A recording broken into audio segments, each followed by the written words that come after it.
Okay, y'all, hold on. Trying to get this thing straight here. How y'all doing today? Okay. Waiting for a couple people to join me before I actually start the actual video. That's Bryson back there in the back. You better have that seatbelt on, boy. All right. I'm on my way to take him to a little birthday party that I almost forgot about because I've been up cooking and trying to clean up today. But thank you for the people that just joined. Hi, honey. Thank you. So this morning I woke up and I had a praise in my heart. It was like, okay, I needed to listen to some praise and worship music. Not that I'm going through anything drastic or anything like that, but I just felt the need to have to, or the need to want to praise, my own praise within, how you go in your closet and you praise them. Well, I didn't go in my closet. I was in my kitchen with my headphones on and just listening to praise and worship. And a song came on by Kiara Sheard. Hi, how you doing? And so a song came on by Kiara Sheard called Free. I don't know if you all heard that song, but this is my first time ever hearing it, okay? And when it came up, because I listened to YouTube praise and worship, and when it came up and it was playing, I played that song about 5 times. When I tell you that song spoke to my spirit so tough. And I said, you know what? I'm going to do a Facebook Live. Baby, I said hi. I'm going to do a Facebook Live video on this because I feel like, and I shared it to my page. And after this video, hopefully you guys can see it. If not, just go to YouTube and put in Kiara Sheard and Free. Her song will come up. But it talks about generational curses, and it talks about, being free from your own mind, which I thought was deep because so many of us are enclosed and entrapped in our own minds that we can't break free and be who God intended us to be. Because of childhood things or because of, something that somebody did or said to you that hurt you, and you're still holding on to it. That's where depression comes in at, and that's where feeling selfless or worthless comes in. And we don't allow ourselves to be free from that. That is bondage that's holding us and that's keeping us from our true potential, keeping us from raising or going to the heights that God has set forth for us to go because we're holding on to things and we're not setting ourselves free. Yes, we pray about it. We say, God set me free. But you have to understand that you have the power. You have the power to be able to pray. Okay, but you have the power to be able to actually speak it in the atmosphere and speak it out there and free yourself from those things that's holding you back. When it spoke on generational curses, in my family and so many other families, we all know that generational curses are passed down to generation after generation. And that's why it's called generational curses. We don't understand the magnitude of that. Generational curses is no joke, people. You try to figure out, God, why is my money always messed up? Why can't I get it together? I'm budgeting, I'm working, I'm making enough to pay my bills and have some left over, but you know why? Because your mother didn't do it. Your great grandmother didn't do it, or your grandmother didn't do it, or your father didn't do it. Those are generational curses that's passed down. It don't necessarily have to be something, that's tragic, but it's the little things that keep us held and keep us bonded in bondage. So we have to learn how to speak to those generational curses and tell them to move, because we have the power to move anything that's in our lives that's holding us back. We have to understand that. No, you don't have to go to so-and-so and say, pray for me. No, you pray for yourself, because God gave us all the power to speak things over our lives, manifest things within our lives that we want. I had to learn that. I held on to so many things in my life that I didn't realize that was actually keeping me held bondage, from molestation, from, homelessness. And I'm not saying I was sleeping on the streets, but my mother and I went through some things growing up, okay? And we were from home to home and place to place and just trying to get it together and just trying to get our feet planted. Those things affected me as an adult. they affected me. And I didn't realize that until I started to really do some soul searching, like looking within myself to try to figure out, why am I depressed? Or why am I going through this? Or why do every time I turn around, I'm being faced with the same thing that I just came out of?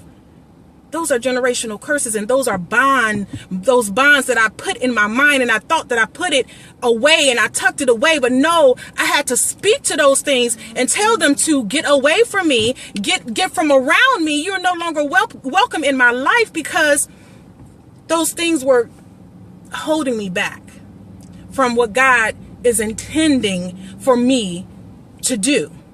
Okay. No, I'm not perfect. No, my life is not perfect. No, I don't have all the answers, and no, I don't have it all together. But one thing that I do know, I know how to speak to my storm and tell it to move. And I don't know who this is for, who this message is for today, but whatever storm you're going through, don't wait for so-and-so or pastor or whoever, deacon or elder, to come and pray for you. You speak to that storm and you tell that storm to move, because you have the power to move it out of your way. Yes, break those bonds, break those generational curses, break whatever it is that the enemy is throwing at you, and know that, yes, somebody can say, why do they always have this?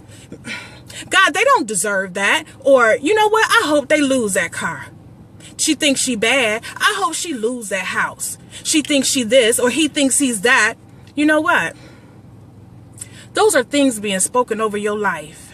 And if you don't know, and you don't know how to pray and cease those things and send them back to the pits of hell from which they came, they manifest in your life. Okay, you can't be envious of what somebody else has. You can't be envious of a marriage that somebody else have. You can't be envious of a project or whatever it is that somebody else is working on. You feel as though it's better than yours, because see, you don't know the hell that they had to go through. Every good thing in your life, you had to go through something to either get it or to keep it. So don't wish for what other people have.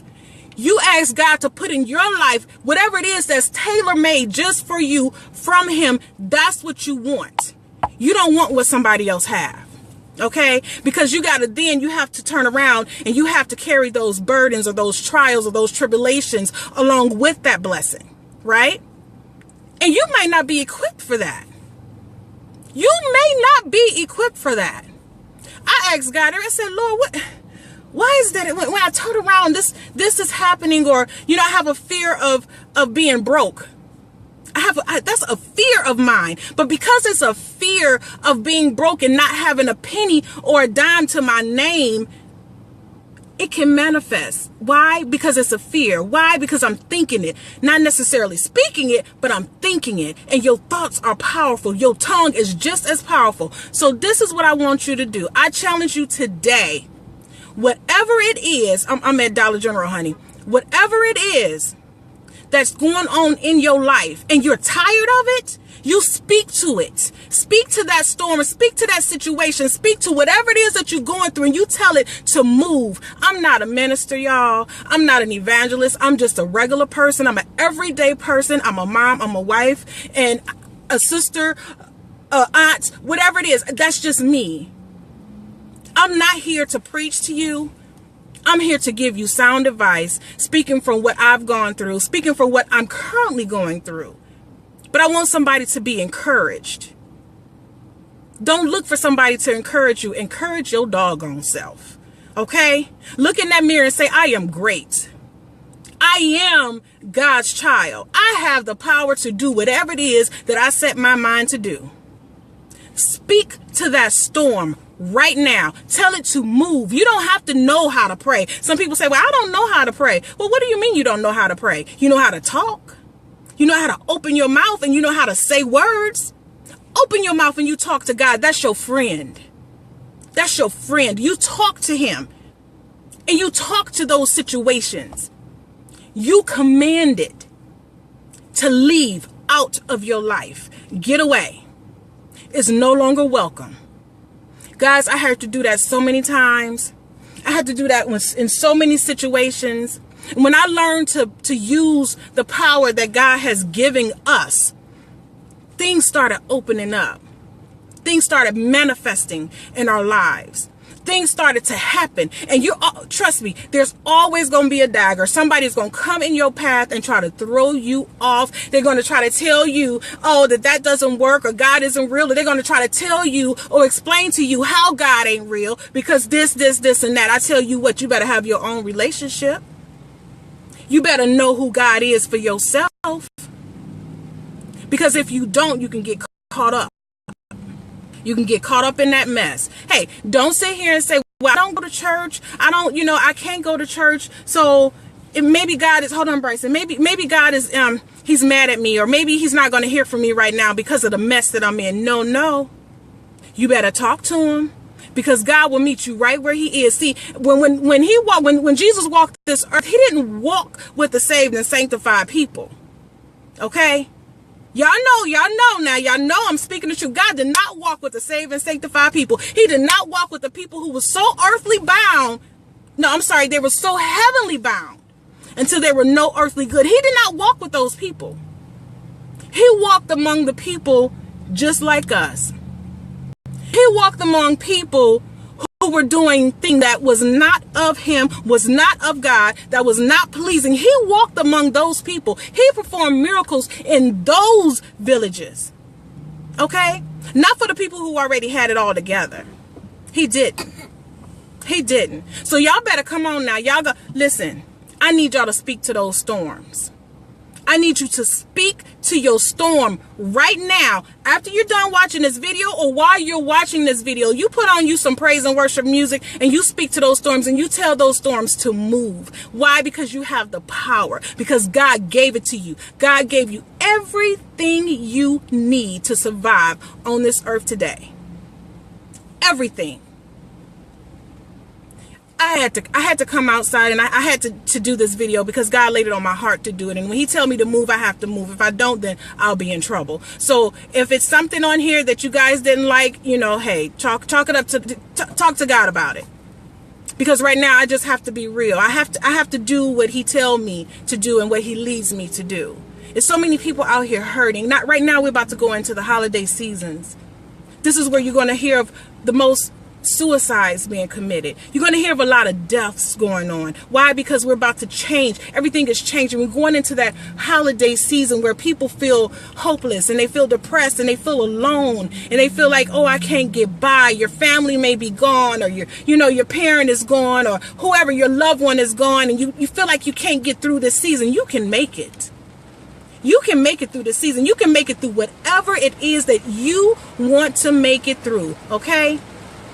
We create our own destiny. We create our own life. We create everything that happens within our world. We create it some kind of way. Whether it's mentally or physically, we create it. Why? Because we're speaking it, we're thinking it, and we're doing it. Guys, you have to know that you can make it through. You can make it. We're equipped. We're equipped to handle whatever's thrown our way. See, the enemy can't do nothing to you that God won't allow him to do. He has to ask for permission to touch you. And see, that's what keeps me sane, because I say, okay, all right, I'm going through this storm. All right. Let me put on my boxing gloves, because see, I know that God already knew that I can handle this, or else he wouldn't have given it to me. So he knew that I can handle it, right? So let me put on my boxing gloves, because right now I'm about to fight. I got to fight this enemy up off of me. I got to fight this enemy up off of my family, or whatever is going on right now. I have to fight. And not just fighting physically, but you're fighting for your life spiritually. I heard somebody that was talking about, look at my baby talking about, yep. I heard somebody that was talking about the veil is being lifted. Y'all look that up. Talking about the veil. Why do you think so many things are happening right now? We didn't hear about young children committing suicide because they're being bullied. Huh? Where that come from? No, sir. No. When these children can't fight for themselves, we have to fight for them. We have to get out there and we have to fight the enemy spiritually for them. Because they're constantly talking. That enemy is constantly in their ear. They make them feel like they're helpless and they can't do anything. Nobody have their back. They're not loved. You know, they feel ugly. They feel this and they feel that. No, honey, you got to speak against that. You got to, come on, y'all. We got to fight for these babies. We have to. We have to fight for these children. You have to fight for your life. It wasn't easy for Jesus, and what make you think it's going to be easy for us? I have to say that to myself. I have to say that for myself. When we're going through something, I have to say, Lord, I know that you said that it was not going to be easy. But as long as I have the faith, and as long as I can speak, and I have the power to move whatever situation that is going on, I can make it through. I put on that whole armor, y'all. I'll go get me some oil in a minute. Let me tell you, I'll go get me some oil. Hey, I don't need no pastor to pray over it. I pray over it on myself. Why? Because my tongue, because what comes out of me is powerful. Just like you. You get you some olive oil and you pray over your oil. And you bless your house. Okay? Yes, I burn other things. I burn my sage. I burn different things like that when I'm going through a spiritual cleaning in my home. I know when something is there that's not supposed to be there. Why? Because it lets me know that it's there. We all have the power. We all have the power to do it. Y'all, put on your boxing gloves. Put on your boxing gloves. You put on that whole armor of God and you get out there and you fight. Fight. Fight it spiritually. Fight it mentally. You command that depression to leave right now. Any hopelessness that you feel, and you command it to leave. Any financial issues or burdens that you're going through, you command it to leave. Why? Because you have the power. I cannot express it. I can't say it enough. You have the power. You have the power to do whatever it is that you set your mind to do. Please remember that if you took nothing else from this message, you have the power to do whatever it is that you set your mind to do. Okay? I love y'all. I'm about to get ready to go in here in this Dollar General and get this baby a gift and get some things together and take Bryson to his friend's birthday party. But I needed to get that off my chest because God said so. He told me to do it and I had to do it. So I had to obey him. But just remember, you have the power. Move it. Tell that storm to move. That's right, baby. Tell it to move right now. All right. So thank you all for watching. Thank you for listening. I love you. I love you with the love of God. And I love you because of who you are and whose you are. And I know that you can do whatever it is that you set your mind to do. All right. We out of here. And peace. Peace out, y'all. Well, who loved that? Who loved that? Who what, baby? Who loved that? Who loved what? The thing. That's this thing. My baby saying, who loved that? He trying to figure out, well, who you talking to? Because I don't get it. He'll understand. Y'all, please share this video because it could be somebody that's on your page that needed to hear that message, okay? All right, once again, I'm out. I was trying to figure out how to finish this thing, but I got it down here in the bottom right-hand corner. I'm slow. All right, love y'all. Bye.